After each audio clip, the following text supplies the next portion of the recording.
Are you neglecting the one thing that could be the key to living a more feminine and soft life?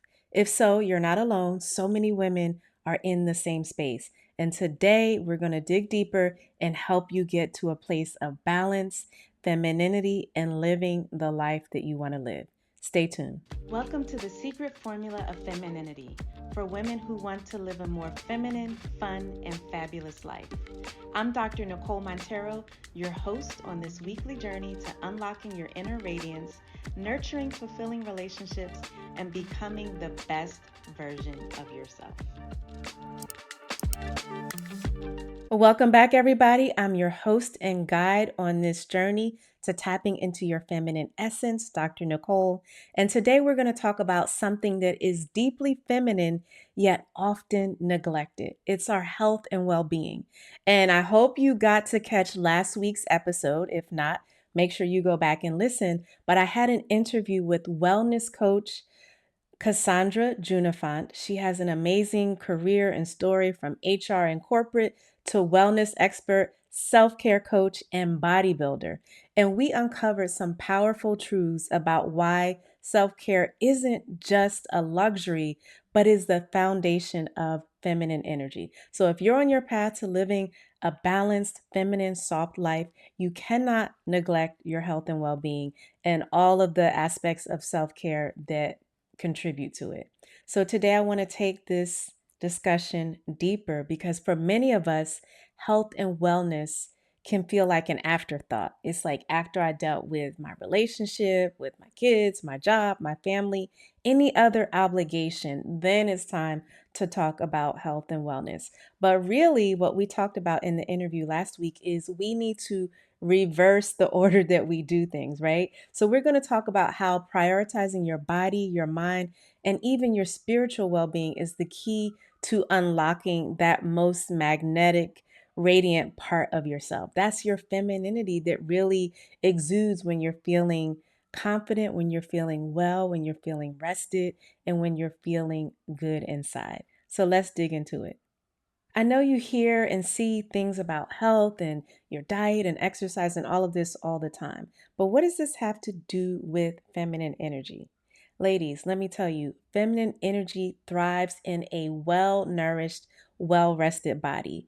Femininity is an embodied experience. So if you are cut off from what's going on inside yourself physically, it's going to be hard to manifest any of those other aspects of your feminine energy.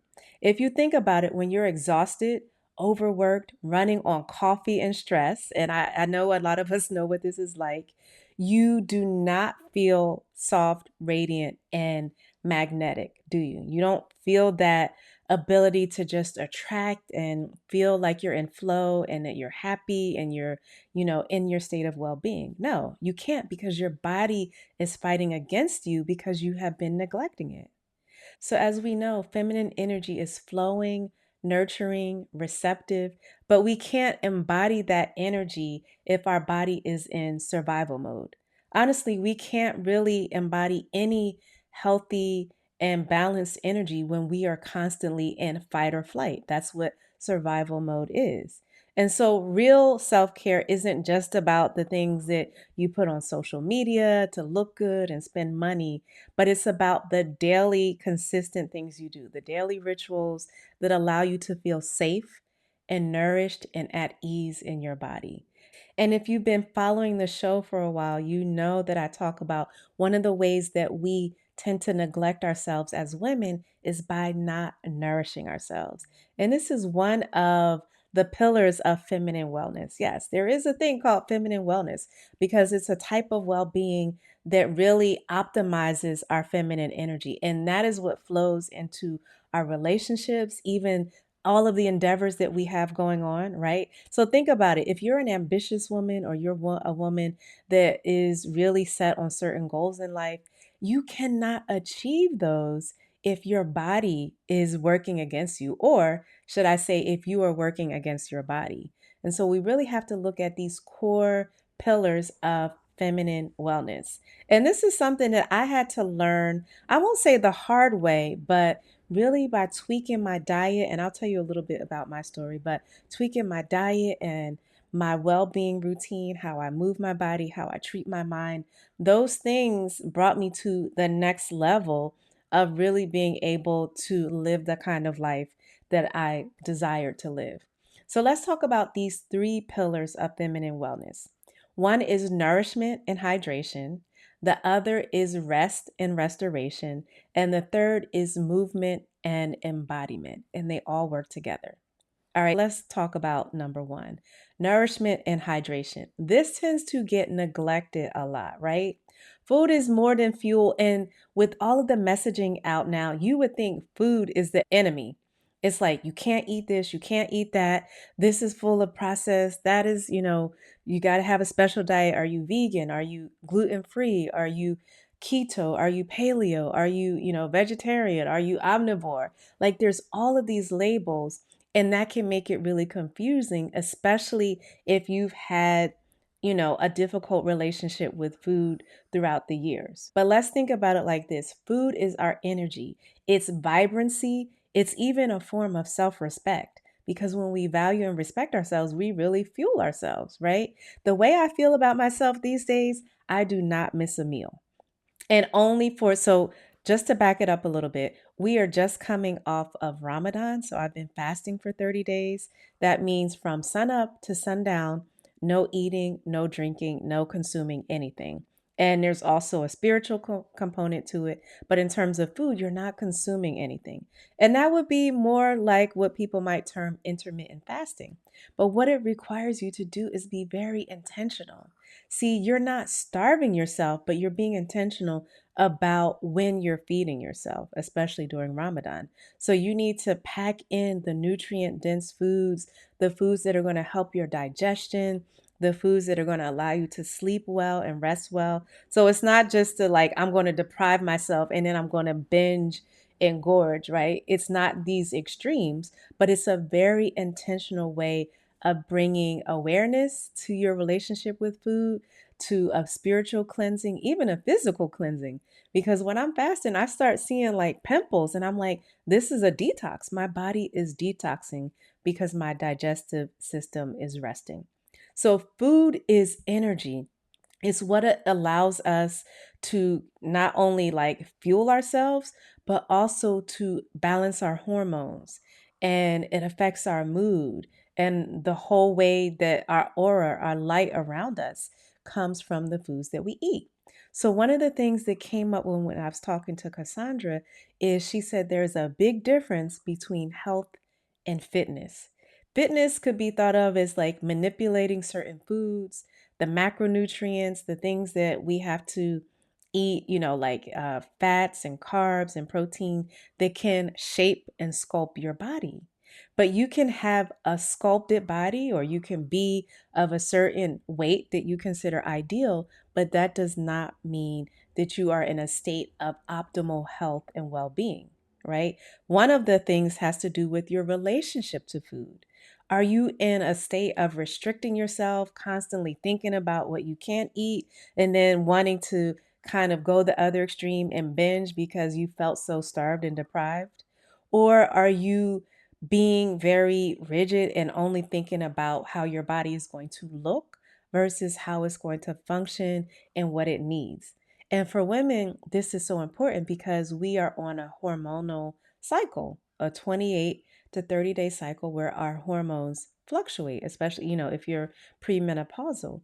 And so, if we're not eating to think about what our body needs hormonally, what our body needs to be able to rest well, what our body needs to be able to help our brain to function well, then we're missing a key part of it, right? And especially for women, it's the hormones. So, I have a friend who is a menstrual expert, and she talks so much about eating for your hormonal cycle. When your estrogen is increasing, you want to eat certain foods. When your progesterone is increasing, you want to eat certain foods. When your levels of testosterone are getting higher, and yes, women, we have testosterone, you want to eat certain foods. So it's really about bringing back an awareness of where you are in your hormonal cycle so that what you eat fuels you for the specific needs of your body, depending on where you are in your hormonal cycle, where you are daily, right? So, how are you going to start your day off, and where you want to be in terms of your sleep, which the second pillar is rest and restoration. So, they work together. So, you want to think about things like what is the best time for you to eat when you wake up? What do you want to eat when you wake up? How often do you need to eat throughout the day for your body? And when do you want to stop eating so that your digestive system is not on overload because you ate too late and too close to the time that you want to sleep? Right? This is all a part of the nourishment. And then it's the hydration. We have to hydrate. Water is so powerful, right? And so we have to make sure we drink enough water. There's other ways that we can get hydration, herbal teas. We could put, some infused vegetables or fruits into our water. So I love a cucumber water. I love a cucumber juice, a watermelon juice. I love to infuse my water with things like lemon, lime, strawberries, and things like that. But you also want to be careful. Everything that you drink is not hydrating.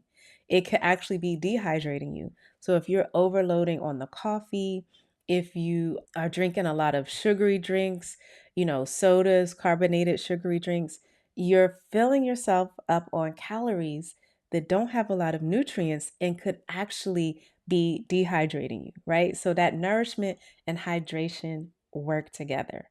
Now, I'm going to tell you what works for me because part of what I had to learn was because I have a family history of diabetes in my family. And again, sometimes we call it genetic. It could be lifestyle passed down, or it could be that your body has a bit of a vulnerability, but it's a certain lifestyle that fuels it. And so I came to realize that I don't do well with a lot of carbs. Now, I have to have some carbs, but I don't do well, especially early morning when I'm waking up with a lot of carbs. It will just make me sleepy, feel sluggish. But protein, so I love boiled eggs, scrambled eggs. I love to have sauteed tofu, turkey sausage with some healthy fats like avocado. Throw in some fermented food like sauerkraut, right? All of that works together for my gut health, my brain, and balancing out my hormones. So that I had to discover works best for me. The typical sugary breakfast that they will show Americans eating, no, that doesn't really work for any of us. All it does is spike our blood sugar, our glucose, and then we crash, right? There's nothing to ground us or stabilize us, and we become insulin resistant, and it's just an ongoing cycle. I was listening to one researcher that was like, the more insulin resistant you are, the more insulin resistant you're going to be. So you have to learn to become more insulin sensitive, which is having foods that have lower, that don't spike your glucose as much and lowering your stress and things like that. So for me, it was really figuring out that the carbs on overdrive were not doing me any good. When I started to feel bloated, or I could tell my digestion, you could tell if you're like constantly burping or have air in your stomach. No, that means you are not nourishing yourself with the foods that you need to balance your hormones and also for your brain to work well. I felt less of like when people talk about brain fog. Well, when I eat my proteins in the morning and I move my body and I drink my coffee, and I'm gonna tell you the kind of coffee I drink in a minute. But when I do those things, when I have my routine, then my brain actually responds well to those things also. Now, with hydration, you want to have water be the first thing that you put in your body in the morning. I hear so many people talk about waking up and they go straight for the coffee. Now, I'm all for coffee, and there are a lot of health benefits to coffee, but you want to start off hydrating yourself with that life giver, which is water. Do not neglect the water. For me, the coffee I drink, I love the mushroom coffee because it has a lot of good pre and probiotics and it helps to reduce bloating. And one of my favorites is Beyond Brew. I mix it with my coffee. I put a little bit of protein powder. I might treat myself and put sugar, or I might put stevia, which is a sugar substitute that doesn't spike your sugar levels. And it's just a tasty treat in the morning that also makes me feel good. But that can only happen after I've had my water and then also along with a nice protein enriched breakfast. So, that is an example of nourishing your body without guilt, allowing you to balance your hormones, and also treating yourself well. One of the things that I shifted was waking up earlier so that I could have the breakfast that I deserved. And sometimes it just takes 15 minutes, ladies, 15 minutes to shift your schedule so that you can nourish yourself. Because one of the things, especially when my kids were younger, it's like you're on the go, go, go, go, go. But that's when you need the most energy, right? When you're taking care of others, you need the most energy. But ironically, that is when we neglect ourselves the most. So it takes a big mindset shift. But the non negotiables are nourishment and hydration. And then the second pillar, as I mentioned, is rest and restoration. Sleep is one of the most feminine things you can do. We know sleep is necessary. Hopefully, you have heard that it cleanses the brain, it helps to reset the mood, it helps your digestive system, every system in the body, your cardiovascular system, your metabolism.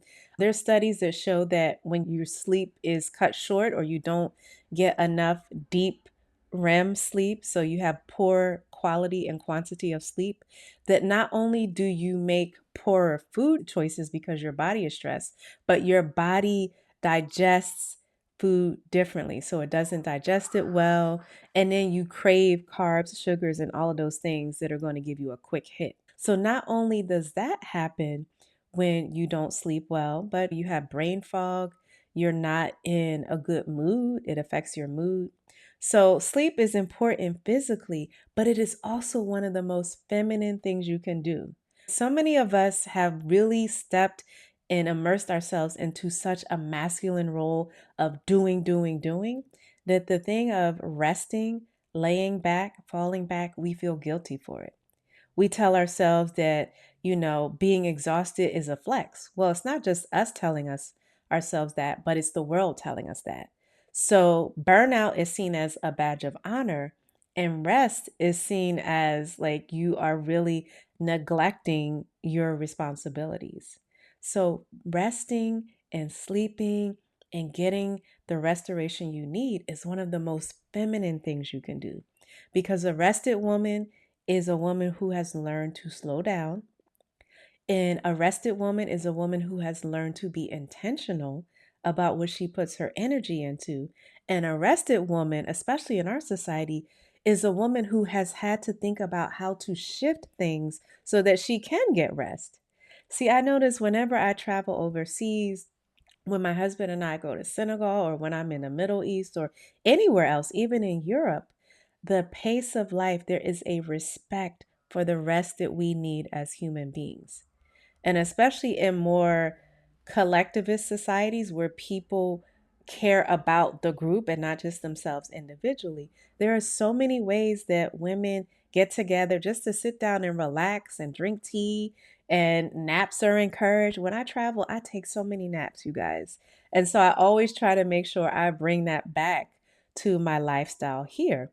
When I'm working from home, I'll take a 20 to 30-minute nap.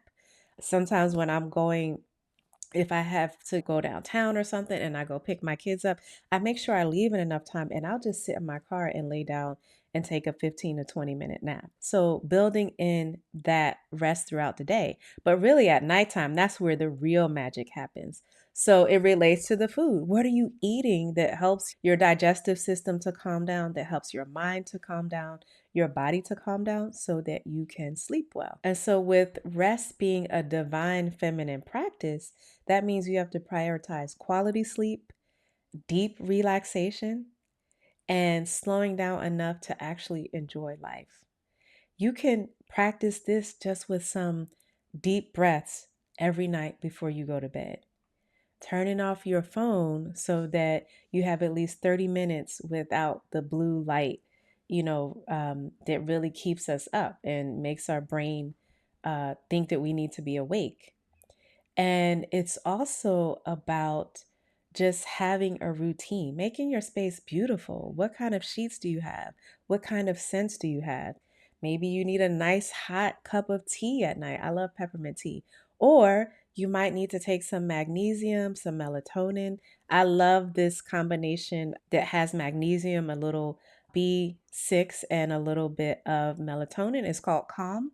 And sometimes I'll take that, especially if I know that it's like a stressful week coming up, right? So you have to be intentional to think ahead about what your body is going to need. But remember, rest is not lazy, exhaustion is not a flex, and burnout is definitely not beauty.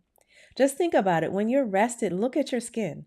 Look at the quality of your skin, your face, everything. It changes because rest is just that restorative. And the third thing is movement and embodiment. Movement should feel like you're connected to and celebrating your body. It shouldn't be this torturous thing. Now, here, I'll say this. Exercise definitely is going to push you. Part of it is to increase your stamina or your capacity, your flexibility, your muscles. You want to build muscles sometimes, but you should pick something that feels enjoyable and helps you to celebrate your body. Not something where you hate it, you are torturing yourself, you're feeling like you hate it so much that you don't want to do it. Because I remember listening to a health coach who said, the best exercise is the exercise that you're actually going to do. It's not one of those things where you write it down and plan it out and you're going to get the benefits. So if walking is what you're going to do, then do that. If dancing is what you're going to do, then do that. If you can throw in some stretching. And then if you want to take it up a notch, right? Because one of the things that Cassandra said in our interview last week was how bodybuilding was so important on her health and femininity journey. She was trying to drop the weight after her second baby, and she got into health and fitness and so forth, and she eventually got into bodybuilding. Now, she saw some of the negatives of that, which is when some people who were training didn't eat enough green vegetables and nourish themselves with vibrant food. She would see that that would affect their mood and their attitude. But overall, she saw how bodybuilding helped to balance her hormones, shape her body in the way that she wanted. So you can push yourself beyond the limits that you thought you had, but you should always start with movement that feels exciting, happy, pleasurable, because you want it to be a holistic experience for yourself. So, what are some types of movement that can really enhance your femininity? Well, number one is movement that you would do consistently, but also things that help you feel connected and in flow with your body. So, dance, a walk in nature, stretching, doing yoga, any movement that makes you feel alive and vibrant can be really helpful. So, one of the biggest shifts is moving my body from a place of love and not pressure. So, despite any kind of fitness goals that I may have, understanding that that might be different from overall health and well being, and that I should never forego sleep or rest or nourishment just to do some high pressure exercise. Now, I have run relay marathons like 5K and 3K races when I lived in the Middle East. I have done some really intense, weight training and resistance training. I run, like I love to push my body, but that doesn't mean that I do it from a place of pressure. I do it from a place of I love how it makes me feel. So that should be the main criterion for deciding on what movement you want to start with or continue with, that it comes from a place of loving your body and not pressuring your body. All right. So we have to talk a little bit about how this all relates to the Superwoman syndrome, especially for Black women, the strong Black woman syndrome, right? We got to talk about it. We have been raised to believe that self sacrifice is strength. We have been raised to think that softness is weakness, and therefore we push away, sometimes unconsciously, femininity. I can't tell you how many things that I hear people say, or comments that I read, or pieces that I read, where it's like reinforcing that we cannot afford to be soft, and you know you can't slow down and you got to go for your goals, right? We have got it all wrong because we have been glorifying this strong superwoman. So it's not about the grind, the hustle, pushing through and neglecting ourselves. That's the old way. We want to move away from that.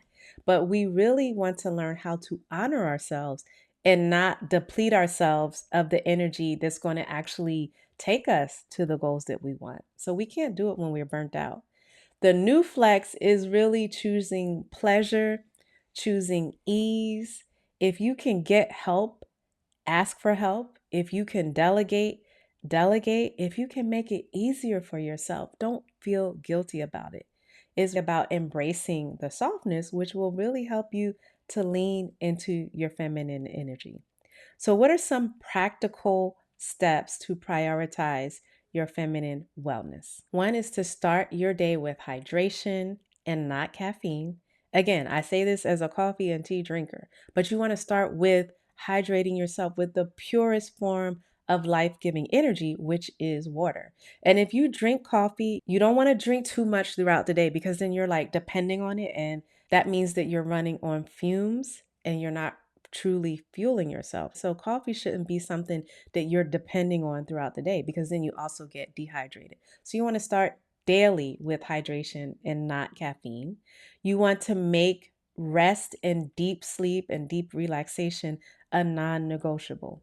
You have to learn to just shut it down because sometimes we might be working on things or trying to get things done, but we are not productive because at this point, after a certain hour, we've been up long, we haven't rested, our brains aren't functioning well. So it's better to just shut everything down and make sure you get that deep, non-negotiable sleep that your body truly needs. The other is to choose movement that feels good. Try one thing. If you can stretch yourself, stretch yourself. Even people with chronic pain that I've talked to, when they start to walk, first it's 5 minutes, then it's 10 minutes, then it's 15 minutes, then they feel that it affects their pain. They feel better. And if you don't have any of those conditions, then at least the least you could do is to walk, move your limbs. It's such a blessing. And it really is the best way to help balance out your hormones and just make your body feel good with the movement. And you also want to add more whole, vibrant foods. I loved this part of my discussion with Cassandra. I said, what can women do if they want to start somewhere getting whole and healthy? She said, number one, tell them to put everything down and sleep, rest. And number two is to add. I love this gem she dropped. She said, health is about wholeness. We have to add. A lot of times we're worrying about taking things away. I can't eat this. I can't do that. The best thing you can do is add sleep and add nourishment. So eat some vegetables, some fruits, drink some water, add to your daily life things that are going to really nourish and fuel you. And that is going to give you then your body's going to crave more of that. And you won't be so focused on what you can't eat and all of these restrictive diets. And then finally, stop glorifying overworking and exhaustion. It's not a flex. And no matter what any entrepreneur you hear or anybody in certain fields, right? You know who I tend to listen to? I listen to athletes because their bodies rule them. And the best athletes talk about rest, recovery, the right diet, and stretching and their flexibility, mobility. Those are the people that got it right because they understand that their body is really what's carrying them and they can't neglect their bodies, right? So we have to stop glorifying overworking and exhaustion and invite the ease and know that you deserve the ease. And it might take a little bit of undoing the brainwashing that a lot of us have experienced in society where you got to be this strong, overachieving Black woman or woman that's just making things happen and carrying the weight of the world on your shoulders. No, that is only going to lead you to further burnout. So it's those things. It's the hydration, it's making sleep, deep sleep and relaxation non-negotiable, movement that feels good and not pressured, adding more whole, vibrant, high vibrational foods to your diet, and stop glorifying the overworking and the exhaustion. I want you to tell me what you think. Which one of these resonated with you? Are you already doing them? And how have you seen the shift in your femininity and your ability to invite more softness and ease into your life. And this season we're talking all about next level femininity. And undoubtedly, those things are going to seep into your relationship because a relationship, it flows when the people in it are healthy. So the healthier you become, it really does contribute to a healthier and more balanced relationship. All right, so ladies, here is my challenge to you this week. Choose one wellness shift and commit to it. And then come back to this episode, whether you're on YouTube or you're listening on one of the audio platforms. Comment, let me know what wellness shift you committed to and the impact that you have seen. And usually you will see an impact in just 1 week. Maybe it could be drinking more water, going to bed earlier, or just moving your body and treating your body with more love. Let's be sure to continue this discussion in future episodes. And for women who are looking for a community that supports you in living a softer, more feminine life, having the healthy boundaries you need to commit to your wellness, and inviting and flourishing in a healthy, loving relationship, then you want to be sure to join my inner circle, the Boundaries to Bliss Society. This is a place that supports women who are on the journey that you are on as well. You can also check out my book, The Boundaries to Bliss Blueprint, for women who are finally ready to win at love. We also have the journal, the Damsel Me Please journal for living a more soft and feminine life, and our merch, the Damsel Me Please t-shirt. All of that you can find in the show notes. I am really looking forward to seeing your comments and hearing your feedback about how these wellness shifts have really helped you on your soft life journey. Until next time, stay well, stay beautiful, and stay healthy and whole. I'm Dr. Nicole.